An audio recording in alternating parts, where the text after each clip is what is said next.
Hey everyone, and welcome back to another online class from Flying Tortoise Academy. I am Joey Haber. Today we are going to continue our work from yesterday and dissect and examine the BaGua Linear 64.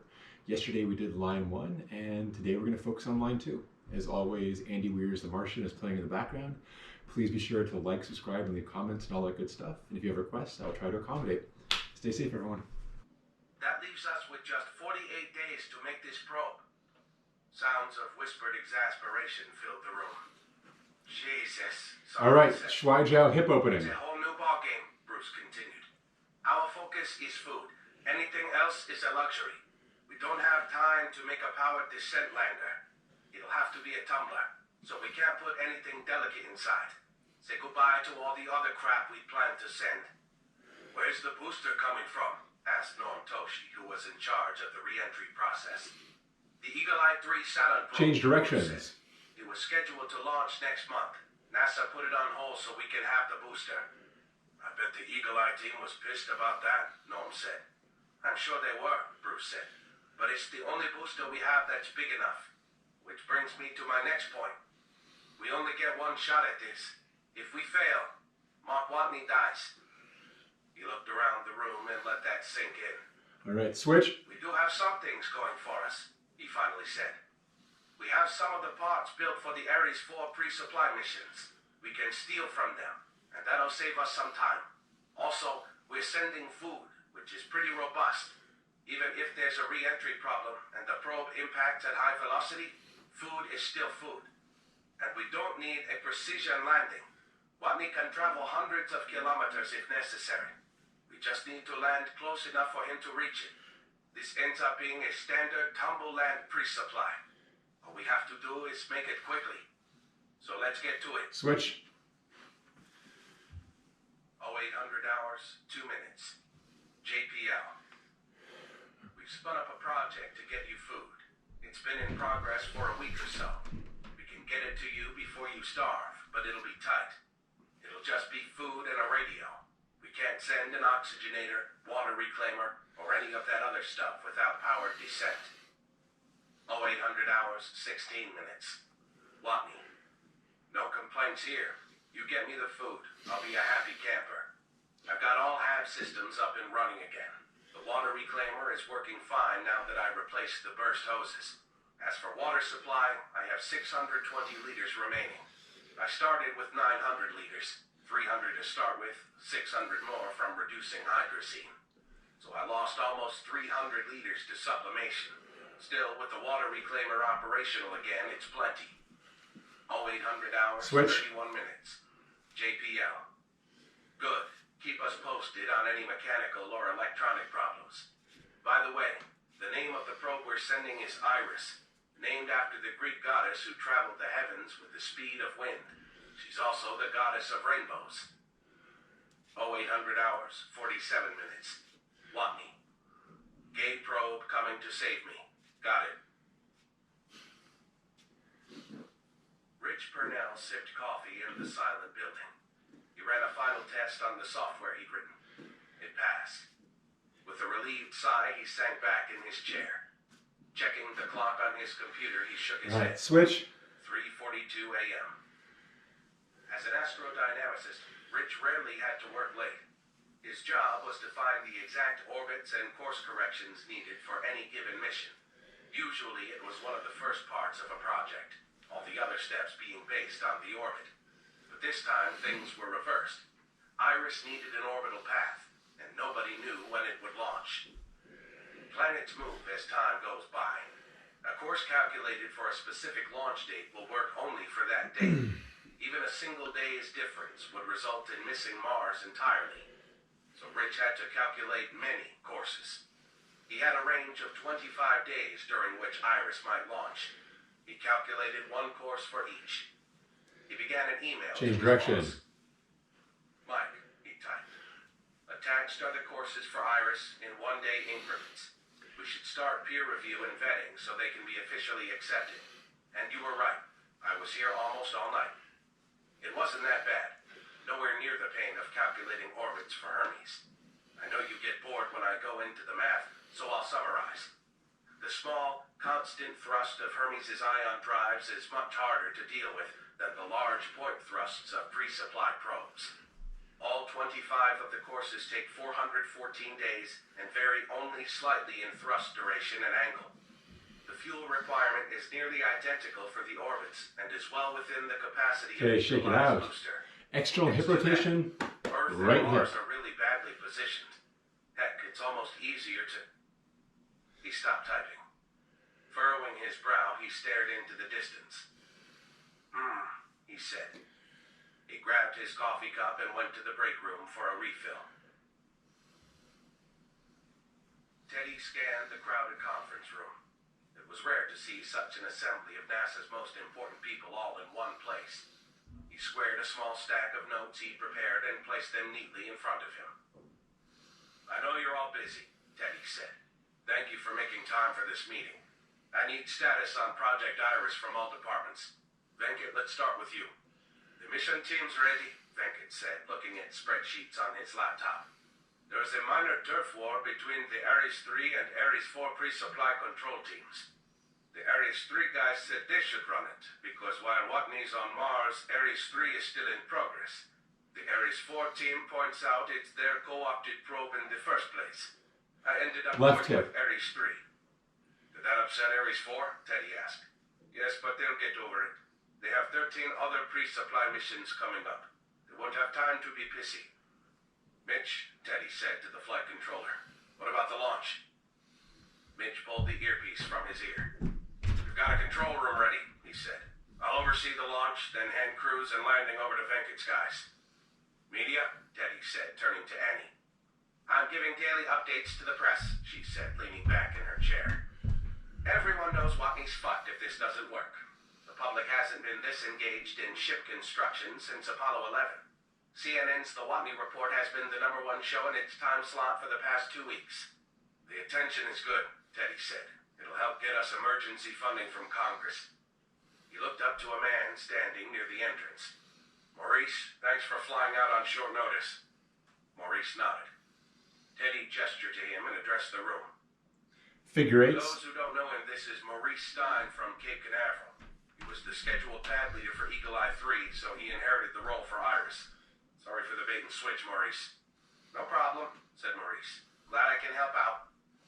Teddy flipped the top page of his notes face down beside the sack. How's the booster? It's all right for now, said Maurice, but it's not ideal. Eagle Eye 3 was set to launch. Boosters aren't designed to stand upright and bear the stress of gravity for long periods. We're adding external supports that we'll remove before launch. It's easier than disassembly. Also, the fuel is corrosive to the internal tanks, so we had to drain it. In the meantime, we're performing inspections on all systems every 3 days. Good. Thank you, Teddy said. He turned his attention to Bruce Ing, who stared back at him with heavy bloodshot eyes. Bruce, thank you for flying out too. How's the weather in California these days? Switch, internal I rotation, know, Bruce said. right hip. I rarely see the outdoors. Subdued laughter filled the room for a few seconds. Teddy flipped another page. Time for the big question, Bruce. How's Iris coming along? We're behind, Bruce said with a tired shake of his head. We're going as fast as we can, but it's just not fast enough. I can find money for overtime, Teddy offered. We're already working around the clock. How far behind are we talking about? Teddy asked. Bruce rubbed his eyes and sighed. We've been at it 29 days, so we only have 19 left. After that, the pad needs 13 days to mount it on the booster. We're at least 2 weeks behind. Is that as far behind as you're going to get? Teddy asked, writing a note on his papers. Or will you slip more? Bruce shrugged. If we don't have any more problems, it'll be 2 weeks late. But we always have problems. Give me a number, Teddy said. 15 days, Left leg. Bruce responded. If we had another 15 days, I'm sure we could get it done in time. All right, Teddy said, taking another note. Let's create 15 days. Turning his attention to the Ares 3 flight surgeon, Teddy asked, Dr. Keller, can we reduce Watney's food intake to make the rations last longer? Sorry, but no, Keller said. He's already at a minimal calorie count. In fact, considering the amount of physical labor he does, he's eating far less than he should. And the it's only going to get worse. Soon his entire diet will be potatoes and vitamin supplements. He's been saving protein-rich rations for later use, but he'll still be malnourished. Once he runs out of food, how long until he starves to death? Teddy asked. Presuming an ample water supply, he might last 3 weeks. Shorter than a typical hunger strike, but remember, he'll be malnourished and thin to begin with. Venkit raised a hand and caught their attention. Remember, Iris is a tumbler. You might Internal have to rotation. drive a few days to get it. And I'm guessing it's hard to control a rover when you're literally starving to death. He's right, Dr. Keller confirmed. Within 4 days of running out of food, he'll barely be able to stand up, let alone control a rover. Plus, his mental faculties will rapidly decline. He'd have a hard time even staying awake. So the landing date's firm, Teddy said. Maurice, can you get Iris on the booster in less than 13 days? Maurice leaned against the wall and pinched his chin. Well, it only takes 3 days to actually mount it. The following 10 are for testing and inspections. How much can you reduce those? With enough overtime, I could get the mounting down to 2 days. That includes transport from Pasadena to Cape Canaveral, but the inspections can't be shortened. They're time-based. We do checks and rechecks with set intervals between them to see if something deforms or warps. If you shorten the intervals, you invalidate the inspections. All right, external rotation with pulling. Inspections reveal a problem, Teddy asked. A silence fell over the room. Maurice stammered. Are you suggesting we don't do the inspections? No, said Teddy. Right now I'm asking how often they reveal a problem. About 1 in 20 launches. Teddy wrote that down. And how often is the problem they find something that would have caused a mission failure? I'm, not sure. Maybe half the time? You wrote that down as well. So if we skip inspections and testing, we have a 1 in 40 chance of mission failure? Teddy asked. That's 2.5%, Venkit said, stepping in. Normally that's grounds for a countdown halt. We can't take a chance like that. Normally was a long time ago, Teddy said. 97.5% is better than 0. Can anyone think of a safer way to get more time? He scanned the room. Internal rotation with hip, slicing. All right then, he said, circling something on his notes. Speeding up the mounting process and skipping inspections buys us 11 days. If Bruce can pull a rabbit out of a hat and get done sooner, Maurice can do some inspections. What about the other 4 days? Venkit asked. I'm sure Watney can stretch the food to last 4 extra days, malnutrition notwithstanding, Teddy said, looking to Dr. Keller. Keller started. I can't recommend. Hang on, Teddy interrupted. He stood and straightened his blazer. Everyone, I understand your positions. We have procedures. Skipping those procedures means risk. Risk means trouble for your department. But now isn't the time to cover our asses. We have to take risks or Mark Watney dies. Turning to Keller, he said, make the food last another 4 days. Keller nodded. Okay. Rich, said Mike. Rich Brunel concentrated on his computer screen. His cubicle was a LAN. Let's take a look at the BaGua 64 linear palms line 2.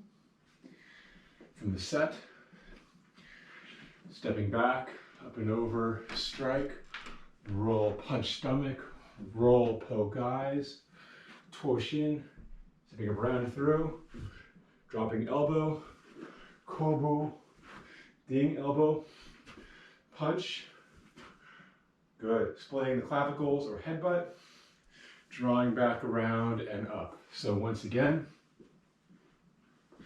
step back, clearing the hand, strike, strike,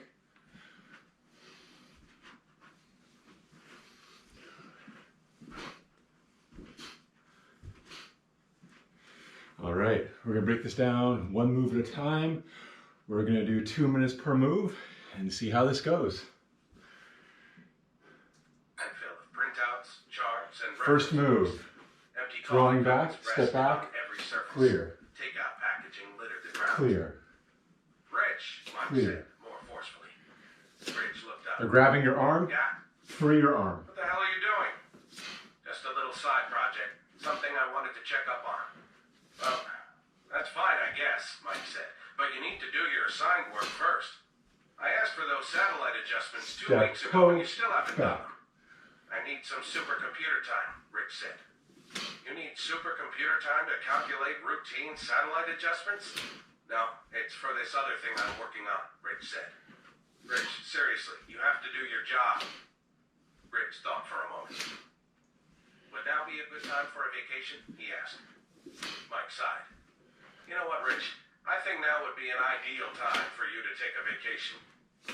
Great, Rich smiled. I'll start right now. Sure, Mike said. Go on home, get some rest.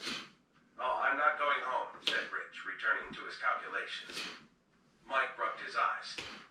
Okay, whatever. About those satellite orbits. I'm on vacation, Rich said without looking up. Mike shrugged and walked away. 0800 hours, 1 minute. Watney. How's my care package coming along? 0800 hours, 16 minutes. JPL. A little behind schedule, but we'll get it done. In the meantime, we want you to get back to work. We're satisfied the hab is in good condition. Maintenance only takes you 12 hours per week. We're going to pack the rest of your time with research and experiments. Okay, that was one. 0800 hours, 31 minutes. Next up is a step back with that slide. Great. I'm sick of sitting Around on the my strike. ass. Going to be Sit. here for years. May Set. as well Draw make use back. of me. 0800 Strike. hours, 47 minutes. Set. JPL. Draw back. That's what we're thinking. We'll get you a schedule as soon as the science team puts it together. It'll be mostly EVAs, geological sampling, soil tests, and weekly self-administered medical tests. Honestly, this is the best bonus Mars time we've had since the Opportunity Lander. 0900 hours, 2 minutes. Watney. Opportunity never went back to Earth. 0900 hours, 17 minutes. JPL. Sorry, bad analogy. The JPL spacecraft assembly facility, known as the Clean Room, was the little-known birthplace of the most famous spacecraft in Mars exploration history. Mariner, Viking, Spirit, Opportunity, and Curiosity, just to name a few, had all been born in this one room. Today, the room was abuzz with activity as technicians sealed Iris into the specially designed shipping container. The off-duty techs watched the procedure from the observation deck. They had rarely seen their homes in the last 2 months. A makeshift bunk room had been set up in the cafeteria. Fully a third of them would normally be asleep at this hour, but they did not want to miss this moment. The shift leader tightened the final bolt. As he retracted the wrench, the engineers broke into applause. Many of them were in tears. After 63 days of grueling work, Iris was complete. Annie took the podium and adjusted the microphone. The launch preparations are complete, she said. Iris is ready to go. The scheduled launch is 9:14 Okay. a.m. Once launched, it will stay in orbit for at least 3 hours. Strike. During that time, Now we have mission control will gather roll exact punch, telemetry in change preparation leads, for the Trans-Mars punch. injection burn. When Punch. that's complete, the mission will be handed off to the Ares 3 pre-supply team, who will monitor its progress over the following months. It will take 414 days to reach Mars. About the payload, a reporter asked. I hear there's more than just food? That's true, Annie smiled. We allocated 100 grams for luxury items. There were some handwritten letters from Mark's family, a note from the president, and a USB drive filled with music from all ages. Any disco? Someone asked. No disco, Andy said as chuckles cascaded through the room. CNN's Kathy Warner spoke up. If this launch fails, is there any recourse for Watney? There are risks to any launch, Annie said, sidestepping the question. But we don't anticipate problems. The weather at the Cape is clear with warm temperatures. Conditions couldn't be better. Is there any spending limit to this rescue operation? Another reporter asked. Some people are beginning to ask how much is too much. It's not about the bottom line, Andy said, prepared for the question. It's about a human life in immediate danger. But if you want to look at it financially, consider the value of Mark Watney's extended mission. His prolonged mission and fight for survival are giving us more knowledge about Mars than the rest of the Ares program combined. Do you believe in God, Venkit? Mitch asked. Sure, lots of them, Venkit said. I'm Hindu. Ask them all for help with this launch. Will do. Mitch stepped forward to his station in mission control. The room bustled with activity as the dozens of controllers each made final preparations for launch. Okay, so now we have the draw back. His headset on and glanced at the time readout on the giant center screen at the front of the room. Clear. Turned on his headset and said, Clear. Flight director, begin launch status check. Roger that, Houston. Clear. Reply from the launch control director in Clear. Florida. CLCDR checking all stations are manned and systems ready, he broadcast. Give me a go, no-go for launch. Talker, go, was the response. Timer, go, said another voice. QAM1, go. Resting his chin on his hands, Mitch stared at the center screen. It showed the pad video feed. The booster, amid cloudy water vapor from the cooling process, still had Eagle Eye 3 stenciled on the side. QAM2, go. QAM3, go. Venkit leaned against the back wall. He was an administrator. His job was done. He could only watch and hope. His gaze was fixated on Now the putting it together, we have the clear In his one mind, he saw the numbers, the and ship two. juggling, the outright lies One, and borderline two, crimes he committed draw to back. this mission together. It would all be worthwhile if it worked. FSC, go. Prop 1, go. Teddy sat in the VIP observation room behind mission control. His authority afforded him the very best seat, front row center. His briefcase lay at his feet, and he held a blue folder in his hands. Prop 2, go. PTO, go. Annie Montrose paced in her private office next to the press room. 9 televisions mounted to the wall were each tuned to a different network. Each network showed the launch pad. A glance at her computer showed foreign networks doing the same. The world was holding its breath. ACC, go.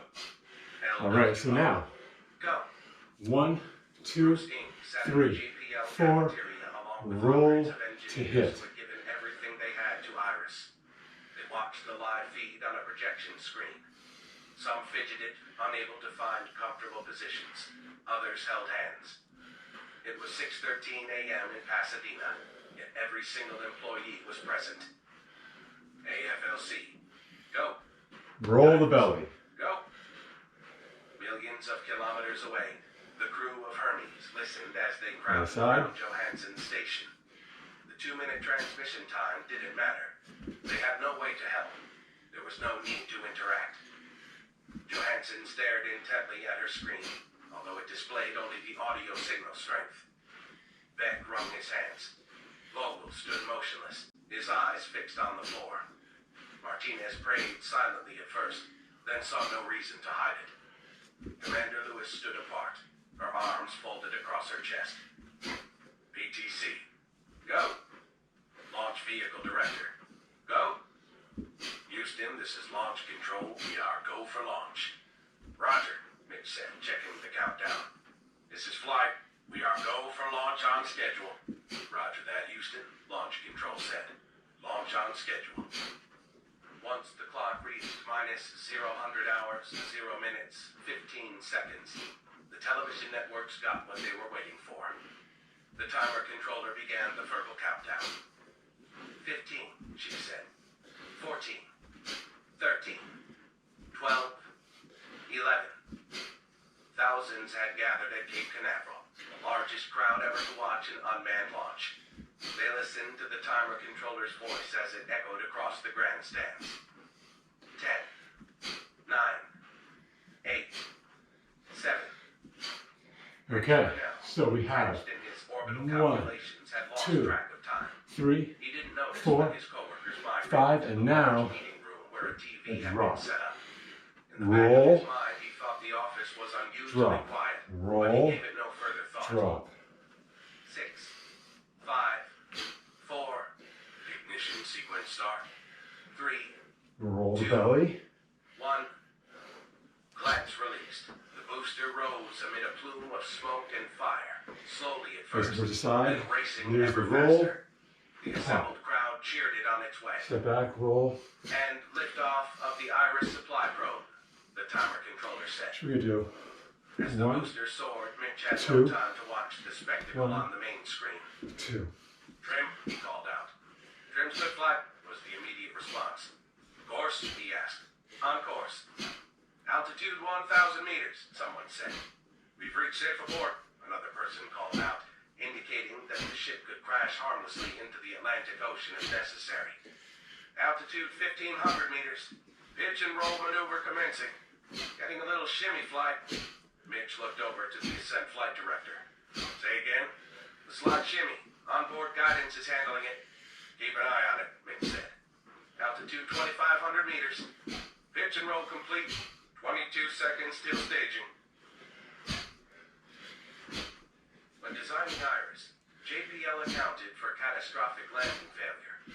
Rather than normal meal kits, most of the food was cubed protein bar material, which would still be edible even if Iris failed to deploy its tumble balloons and impacted at incredible speed. Because Iris was an unmanned mission, there was no cap on acceleration. The contents of the probe endured forces no human could survive. But while NASA had tested the effects of extreme G-forces on protein cubes, they had not done so with the simultaneous lateral vibration. Had they been given more time, they would have. The harmless shimmy, caused by a minor fuel mixture imbalance, rattled the payload. Iris, mounted firmly within the arrow shell atop the booster, held firm. The protein cubes inside Iris did not. At the microscopic level, the protein cubes were solid food particles suspended in thick vegetable oil. The food particles compressed to less than half their original size, but the oil was barely affected at all. This changed the volume ratio of solid to liquid dramatically, which in turn made the aggregate act as a liquid. Known as liquefaction, this process transformed the protein cubes from a steady solid into a flowing sludge. Stored in a compartment that originally had no leftover space, the now compressed sludge had room to slosh. The shimmy also caused an imbalanced load, forcing the sludge toward the edge of its compartment. This shift in weight only aggravated the larger problem, and the shimmy grew stronger. Jimmy's getting violent, reported the ascent flight director. How violent? Mitch said. More than we like, he said. But the accelerometers caught it and calculated the new center of mass. The guidance computer is adjusting the engine's thrust to counteract. We're still good. Keep me posted, Mitch said. 13 seconds till staging. The unexpected weight shifts had not spelled disaster. All systems were designed for worst-case scenarios. Each did its job admirably. The ship continued toward orbit with only a minor course adjustment, implemented automatically by sophisticated software. The first stage depleted its fuel, and the booster coasted for a fraction of a second as it jettisoned stage clamps via explosive bolts. The now empty stage fell away from the craft as the second stage engines prepared to ignite. The brutal forces had disappeared. The protein sludge floated free in the container. Given 2 seconds, it would have re-expanded and solidified, but it was given only a quarter second. As the second stage fired, the craft experienced a sudden jolt of immense force. No longer contending with the dead weight of the first stage, the acceleration was profound. The 300 kilograms of sludge slammed into the back of its container. The point of impact was at the edge of Iris, nowhere near where the mass was expected to be. Though Iris was held in place by 5 large bolts, the force was directed entirely to a single one. The bolt was designed to withstand immense forces, if necessary to carry the entire weight of the payload, but it was not designed to sustain a sudden impact from a loose 300-kilogram mass. The bolt sheared. The burden was then shifted to the remaining 4 bolts. The forceful impact having passed, their work was considerably easier than that of their fallen comrade. Had the pad crew been given time to do normal inspections, they would have noticed the minor defect in one of the bolts. A defect that slightly weakened it, though it would not cause failure on a normal mission. Still, they would have swapped it out with a perfect replacement. The The off-center load presented unequal force to the 4 remaining bolts, the defective one bearing the brunt of it. Soon, it failed as well. From there, the other 3 failed in rapid succession. Iris slipped from its supports and the aeroshell, slamming into the hull. Whoa, exclaimed the ascent flight director. Flight, we're getting a large procession. What? Mitch said as alerts beeped and lights flashed across all the consoles. Force on Iris is at 7 Gs, someone said. Intermittent signal loss, called another voice. Ascent, what's happening here? Mitch demanded. All hell broke loose. It's spinning on the long axis with a 17-degree precession. How bad? At least 5 RPs and falling off course. Can you get it to orbit? Shoulder circles. I can't talk to it at all. Signal failures left and right. Calm. Mitch shot to the communications director. Working on the flight, was the response. There's a problem with the onboard system. Getting some major G's inside flight. Changing Ground directions. telemetry shows it 200 meters low of target path. We've lost readings on the probe flight. Entirely lost the probe? He asked. Affirm flight. Intermittent signal from the ship, but no probe. Shit, Mitch said. It shook loose in the aeroshell. It's dreidling flight. Can it limp to orbit? Mitch said. Even super low EO?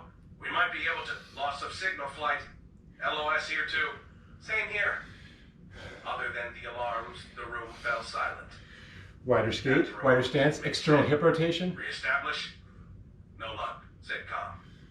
Ground? Mitch asked. GC was the reply. Vehicle had already left visual range. SATCOM? Mitch asked. No satellite acquisition of signal. Mitch looked forward to the main screen. It was black now, with large white letters reading LOS. Flight, a voice said over the radio. U.S. destroyer Stockton reports debris falling from the sky. Source Change directions. Known location of Iris. Mitch put his head in his hands. Roger, he said. Then he uttered the words every flight director hopes never to say. GC, flight, lock the doors.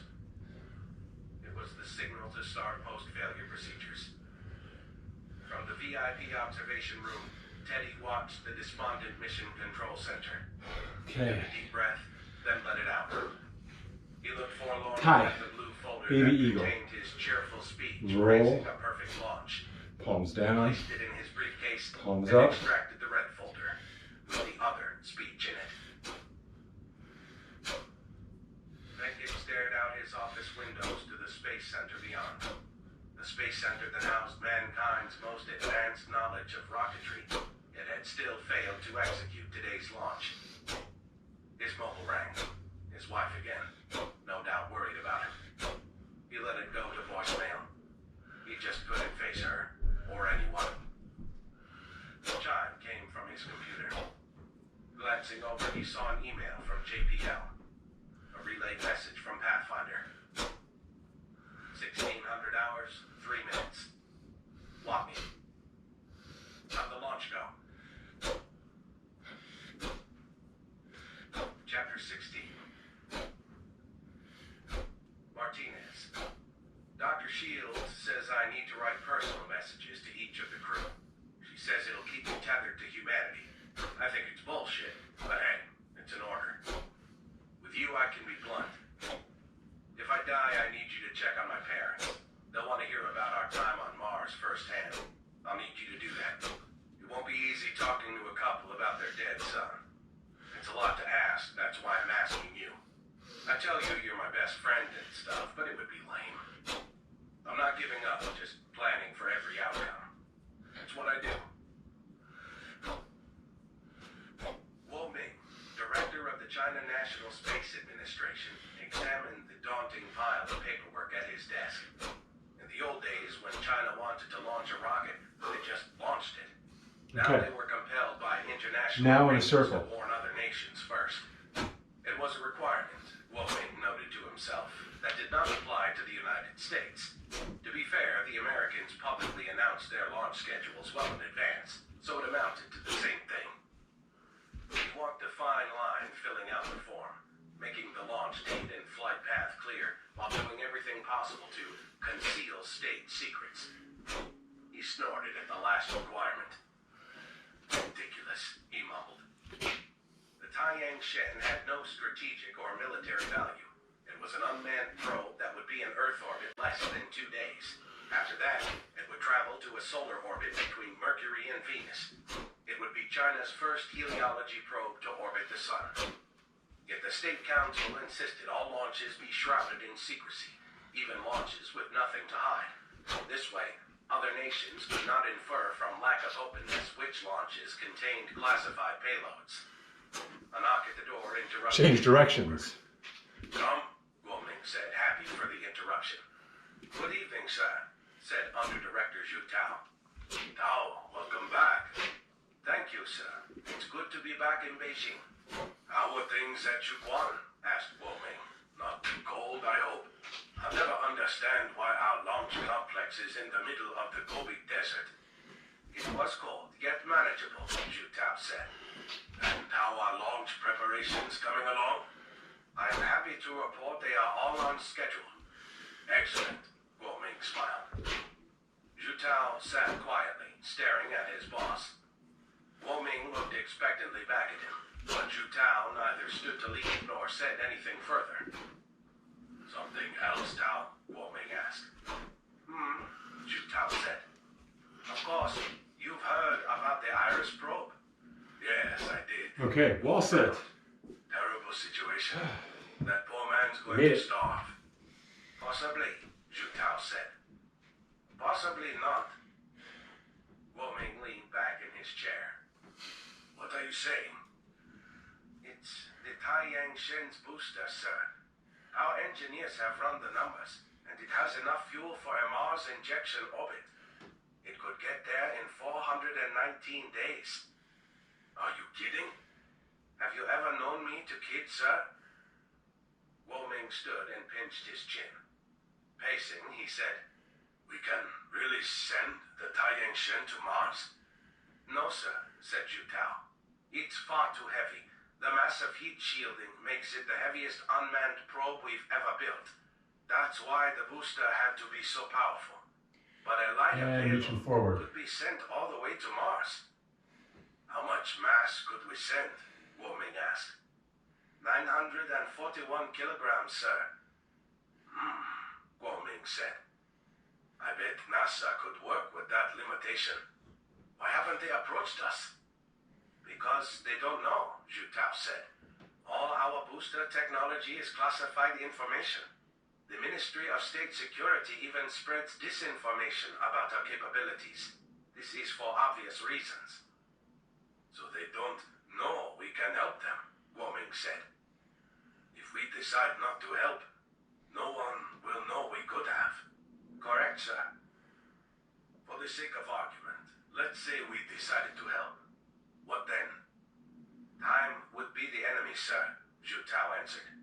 Based on travel duration and the supplies the astronaut has remaining, any such probe would have to be launched within a month. Even then, he would starve a little. That's right around when we...